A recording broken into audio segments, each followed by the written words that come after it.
자는 결단코 거기 들어가지 못하리라 하시니라. 아멘. 자, 오늘 설교 제목은 여러분은 들어갈 수 있을까요? 입니다. 일단 설교 짧게 전하고 같이 찬양 부르며 기도할 텐데, 솔직히 누가복음 18장에 나오는, 또 이게 마태복음에도 나오고 마가복음에도 나옵니다. 예수님이 어린아이를 데려다 놓고 이야기하신 것은 흔히 공관복음이라고 하는 마태, 마가, 누가복음에 다 기록되어 있습니다. 어린이 주일의 설교도 들으셨을 것 같습니다. 자, 그걸 근거로 일단은 여러분은 들어가실 수 있습니까? 왜라고 물어보면 뭐라고 대답하실 수 있겠습니까? 누구든지 어린아이와 같이 그렇게 하나님 나라를 받아들이지 않으면 그 나라에 갈 수 없다. 예수님이 갈 수 없다라고 얘기한 구절 중에 하나입니다. 심지어는 우리 한글 번역으로는 결단코 못 들어간다고까지 얘기했습니다. 다시 한번 질문해 보겠습니다. 우리 성도님들은 그 나라에 들어가실 수 있으십니까? 자, 예수님이 사역을 하실 당시에 대개 유대인 부모들은 랍비에게 축복받는 것을 귀하게 여겼다고 합니다. 그러니까 그 지역에, 그 마을에 랍비가 있습니다. 율법 교사들, 특히 그 중에도 말씀을 잘 가르치고 전하는 선생님이 있으면 그분들에게 가서 선생님, 우리 아이들 축복해 주십시오 라고 하는 관습이 있었다고 합니다. 예수님도 사람들에게 랍비라고 불렸습니다. 말씀도 잘 가르치시고 율법 해석도 잘 하셨기 때문에 사람들이 종종 선생님, 랍비요 이렇게 불렀다는 거죠. 그런데 제자들은 이걸 굉장히 불편하게 여긴 겁니다. 왜 그럴까요? 물어보나 마나죠. 예배가 시작되고 설교가 시작되는데 주일학교 어린이들이 여기를 막 뛰고 있다고 생각해 보십시오. 지금은 안 그러는데요. 그럼 성도님들은 어떻게 하실 겁니까? 물론 아이들은 그렇게 야단치고 뭐라 하면 기죽으니까 안 된다고 얘기하실 분들도 있겠지만, 글쎄요, 대부분의 성도님들은 아이들을 빨리 조심시키고 주의하게 하고 혹은 정 안 되면 엄마가 막 안고 나가겠죠. 근데 안고 나갈 때 보통 그걸 어떻게 표현하면 좋습니까? 질질 끌려 나가죠. 이해하시네요. 물론 그렇다고 주일 예배 때 교회 학교 부서 예배 때 그냥 마음껏 뛰어놀게 하라 하는 건 아닙니다. 그런 거 아닌 건 아시죠? 그런데 어쨌든 제자들이 보기에도 지금 이 순간에 사람들이 몰려들었고 예수님 말씀 듣고 싶어 하는데 아이들이 막 떠들고 장난치고 하니까 사실은 뭔가를 제재하고 싶었던 것 같아요. 그러니까 어떻게 예수님이 그 사람들에게 얘기를 합니까? 자, 16절에 자, 오늘 실제 이렇게 앞에 아이들 있죠? 괜찮습니다. 너무 스님 너무 이렇게 힘들어하지 마십시오. 괜찮습니다. 진짜 이렇게 잠깐 뛰어나가게 해도 되고, 너무 부담 갖지 마시고. 영화부, 유치부 예배는 늘 이렇지 않습니까? 저도 사실은 지금 이렇게 마치 나이 먹은 사람처럼 이렇게 하고 있지만, 저도 다 교육전도사 했고, 유치부, 유년 초등학교 다 하고, 진짜 안 되는 율동도 해야 되고, 어떡합니까? 율동이라도 전도사가 해야 애들이 좀 보고, 와, 신기하다. 저분 율동 못 하는데 어쨌든 앞에서 열심히 애를 쓰니까 애들이 그냥, 고생하시는구나. 저도 그런 젊은 사역자 시절이 있었습니다. 지금은 이렇게 담임 목사네 이렇게 하지만, 저도 어린아이 사역을 했던 적이 많거든요. 되게 힘듭니다. 아이들에게 제일 많이 하지 말라는 게 뭔지 아십니까? 기도할 때, 눈 뜨고, 제가 맨날 교육했습니다, 교사들에게. 선생님부터 눈 감으세요. 선생님이 눈 뜨고 이렇게 하면 애들은 혼란스럽습니다. 지는 눈 안 감고 나보고만 눈 감으래. 이게 아이들에게 본능적으로 일어나는 마음입니다. 그러니까 저는 그때 늘 교육했습니다. 차라리 아이들이 뒤집어지고 장난을 쳐도 선생님이 거기서 이렇게 기도하고 계십시오. 그럼 아이들이 그걸 볼 겁니다. 기도하는 시간이구나. 근데 꼭 우리는 어떠냐면요, 애들을 때립니다. 조용히 해! 조용히 해! 이렇게 하고요. 제자들이 그랬다는 거죠. 분명히 부모들은 예수님께서 한번 축복해 주시기를 바라고 왔는데, 아이들의 본능상, 아이들의 성격상 막 뛰고 장난치고 시끄럽게 했던 것 같아요. 그러니까 제자들이 꾸짖었다는 겁니다. 뭐 그럴 수 있습니다. 제가 아까 말씀드렸잖아요. 제재할 수도 있어야 합니다. 어느 정도의 분위기 속에서는 아이들이 바르게 앉아서 예배 드릴 수 있도록 가르칠 수도 있어야 합니다. 뭐 초등학교 이상 되면 당연히 가르쳐야죠. 당연히 알려줘야 됩니다. 그런데 예수님은 그 순간에 뭐 제자들이 잘했다, 뭐 충분히 이해한다, 좀 제자들이 듣기에는 좀 위로가 되는 말씀이 아니라 16절에 제자들의 마음을 조금 서운하게 하는 말씀을 하셨습니다. 뭐라고 하셨죠? 아이들이 오는 걸 막지 마라. 거기까지면 좋습니다. 왜요? 예수님은 사랑이 많으신 분이니까요. 우리 모두보다 훨씬 많으신 분 아닙니까? 예수님 아이도 안 낳아보셨는데 어쩜 이렇게 아이들을 사랑하셨는지. 근데 또 10분 이해가 됩니다. 낳아서 키워보면 안 이쁠 때가 있잖아요. 예수님 어쩌면 결혼 안 하셨다고 전통적으로 알려져 있으니까 간접적인 경험이니까 예수님 아이들이 귀엽겠다 이렇게 인간적으로 생각할 수 있는데, 그분은 이 땅에 내려오신 하나님의 아들입니다. 그러니까 하나님의 무한한 사랑을 갖고 이 땅에 내려오신 분이니까 정말로 아이들 사랑하셨던 것 같아요. 그런데 거기까지면 좋겠는데 그 뒤에 이야기가 심각한 겁니다. 이런 아이들이 하나님의 나라에 들어갈 자들이다. 그러니까 이제 해석을 좀 해야 되죠. 그럼 여기서 말하는 어린아이는 우리가 얘기하는 것처럼 연령이 낮거나 순수하고 순전하다는 뜻인가? 아닙니다. 당시에 이 시대의 어린아이는 어떤 사람을 말하는 거냐면요, 미성숙하다라는 뜻입니다. 유대 문화 속에서 어린아이라는 비유가 나오면 순수하다라고 저희는 자꾸 생각하지만 그건 성경의 본 뜻을 왜곡시키는 겁니다. 이 시대의 어린아이는 불필요한 존재입니다. 노동력도 줄 수 없고 밥도 많이 먹을, 그러니까 양식도 충분하지 않는데 음식만 축내는 계층인 거예요. 조금 오늘날 이런 얘기하면 어떻게 느껴지십니까? 상당히 미개하고 무식한 이야기 아닙니까? 요즘 우리의 모든 중심은 어린아이 아닙니까? 오늘 우리 시대의 주인공은 어린아이들이에요. 이거 비난하고 비판하는 거 아니니까 오해하지 마십시오. 모든 부모들의 중심이 아이에게 가 있어요. 이거 조금 위험합니다. 왜요? 아이를 사랑하는 건 맞지만 그 아이가 주인이 되면 안 되는데 그 아이에다 모든 것을 맞춰놓고 있다니까요. 모든 시간, 모든 삶의 패턴, 모든 것을 아이에게 맞춰놓는 순간 어쩌면 내가 주인 삼는 건 하나님이 아니라 아이가 될 수 있습니다. 이런 차원에서 오늘날 우리는 이런 설교가 상당히 불편한 설교이고 메시지입니다. 자, 그런데 그건 우리의 오해라는 거죠. 이 시대 어린아이는 정말로 값어치 없는 존재였어요. 숫자에도 넣지 않았다니까요. 그 여자아이 넣지 않았다니까요. 합산해서 대충 통계를 내는 통계 방식이기도 했지만 사실은 예수님이 일일이 가서 여인들을 만나서 대화하시고 아이들을 붙잡아 주신 건 아주 의도적이었다는 겁니다. 그만큼 상당히 미성숙하다라는 뜻을 갖고 있는 이 아이들이 결국 하나님 나라에 들어간다고 얘기한 겁니다. 그건 무슨 뜻이겠습니까? 이들의 삶의 태도를 말하고 싶었던 겁니다.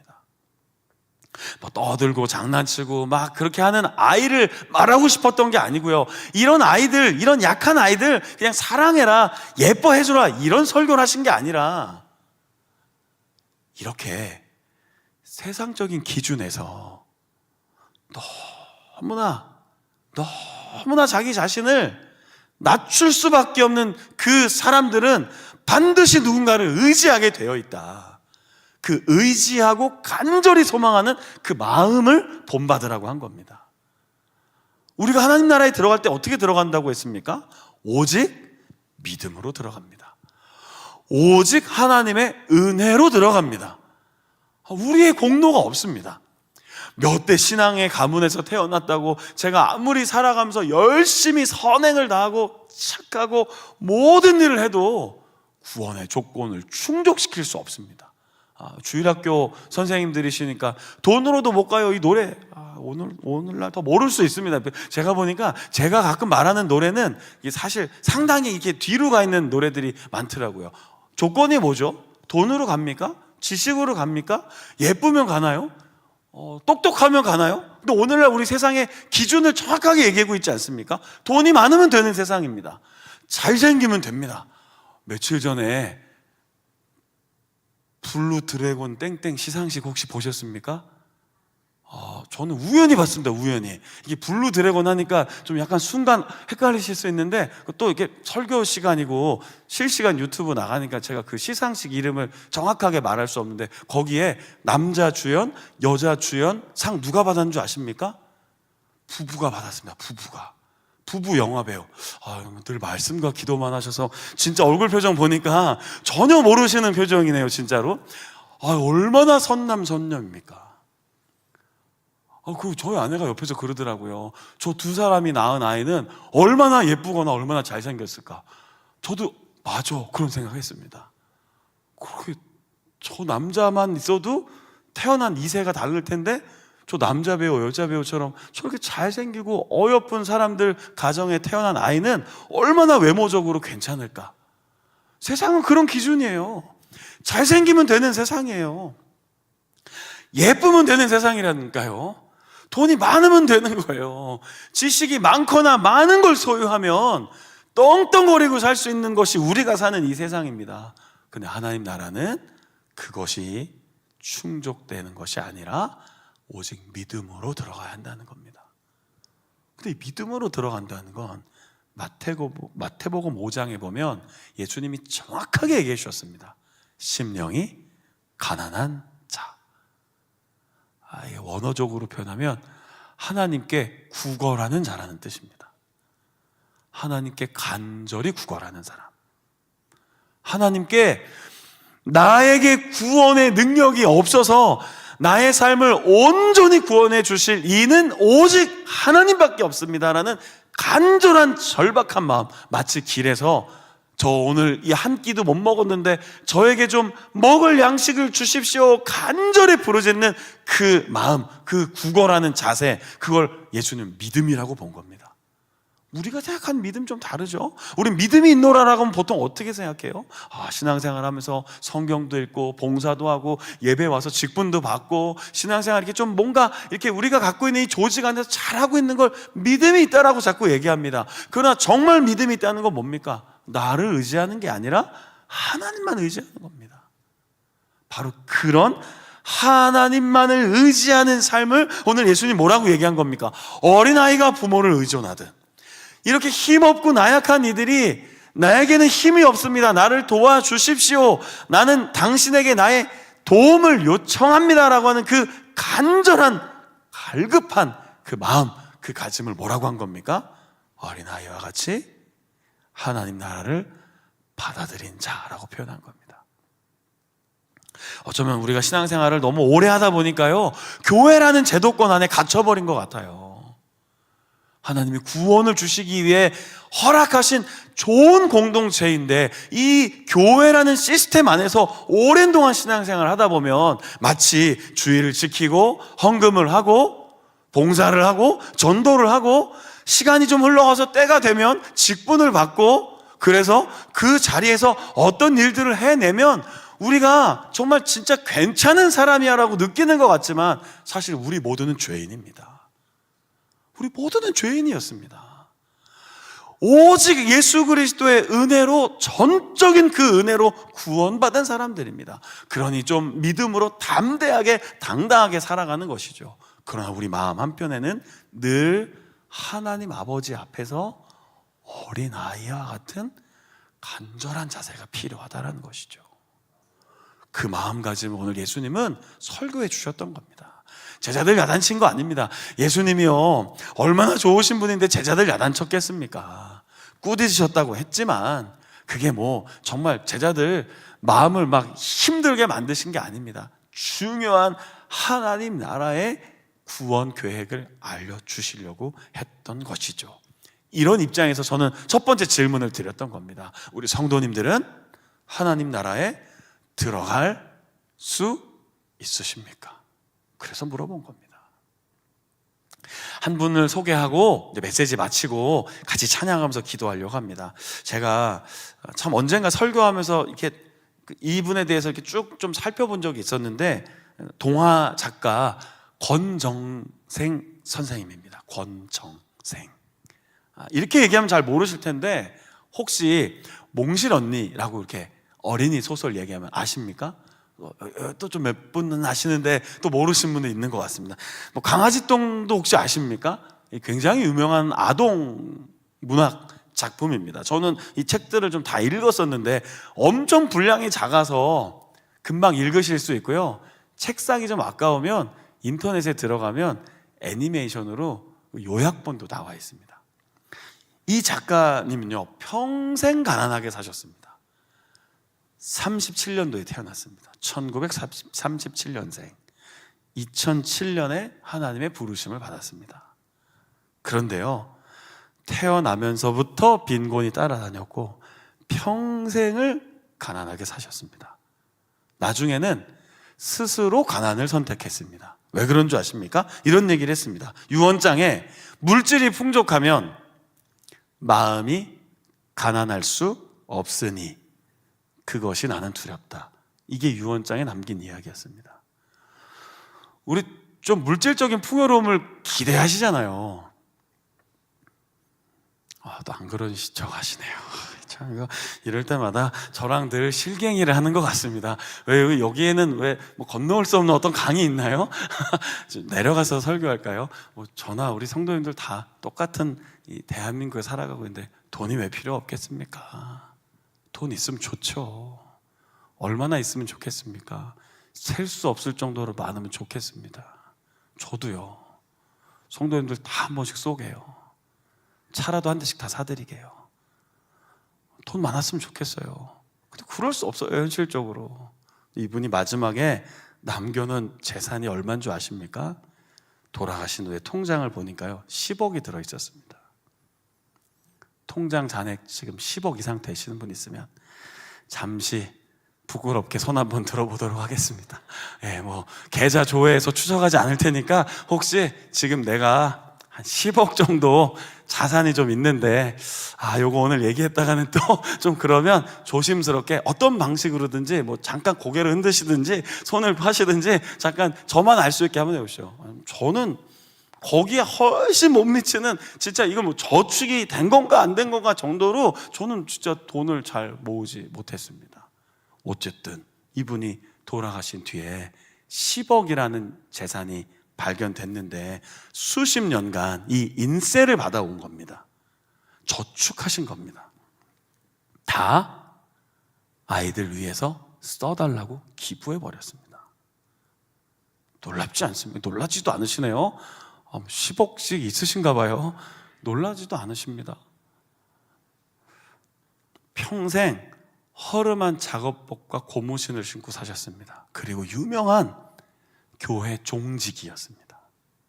교회 한 평의 단칸방에 살면서 시간이 되면 교회 종을 치는 분이셨습니다. 그런데 이분이 가난하게 살다가 가난한 사람들을 보다가 작품을 썼는데 그게 바로 몽실 언니랑 강아지똥이었거든요. 그게 굉장한 베스트셀러가 되면서 통장에 잔고는 쌓인 겁니다. 그런데 쓰지 않으신 겁니다. 아까 말씀드렸잖아요. 물질이 많아지면 내 마음이 예수님이 원하셨던 가난한 자의 마음을 품기가 어려운데 이거 참 두려운 일이다.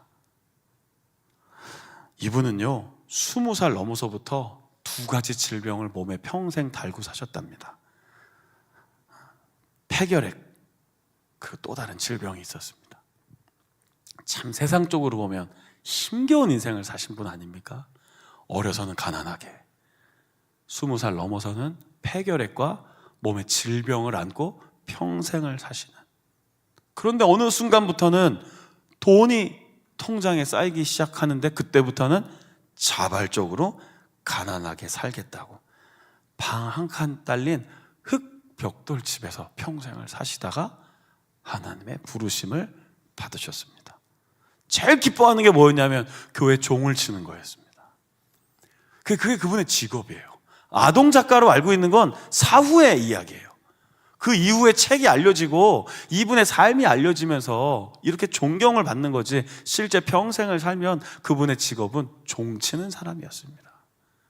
하나님의 교회에 시간이 되면 예배 나오세요 하고 종을 치던 그걸 기쁨으로 여긴 이분을 사람들은 뭐라고 했냐면 성자라고 불렀습니다.